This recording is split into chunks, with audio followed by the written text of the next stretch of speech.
டிட்டு நீ பூ குழம்பு போடுறியா டிட்டுமா? அம்மா குழம்பு போட்டிருக்காங்க. ஓணத்துக்கு அம்மா குழம்பு போடுறாங்கடா. நானும் போட்டேன், கொஞ்சம் அம்மா போட்டிருக்காங்க.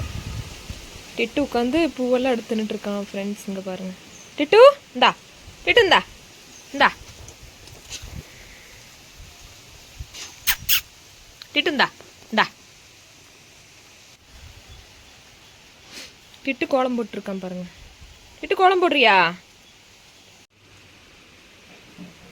டிட்டு டிட்டு டிட்டு ஹாப்பி ஓணம் சொல்லிடு எல்லாருக்கும். அம்மா கோலம் போட்டு முடிச்சாச்சா? எங்கள் வீட்டிலேயே இருந்த செடியிலே வச்சு நாங்கள் கோலம் போட்டது. ஏம்மா வீட்டில் இருந்த எங்கள் வீட்டிலே இருந்த பூ, நாங்கள் எதுவுமே கடையில் வாங்கலை. எங்கள் வீட்டில் இருந்த பூ பறிச்சிட்டு வந்து எல்லாம் பூ போட்டாச்சு. எப்படி இருக்குன்னு சொல்லுங்கள், கமெண்ட்டில் சொல்லுங்கள். ஹாப்பி ஓணம் எல்லாருக்கும். டிட்டுக்கு வந்து பார்த்துட்ருக்கான் பாருங்கள் ஃபேமிலி. இந்தா அம்மா கோலம் போட்டிருக்காங்க. டிட்டுமா இந்தா ஹாப்பி ஓணம் சொல்லிடு. ஹாப்பி ஓணம். இந்தா பார்த்துட்ருக்கான் கோலம் போடுறது. எப்படி இருக்குன்னு கமெண்ட்டில் சொல்லுங்கள்.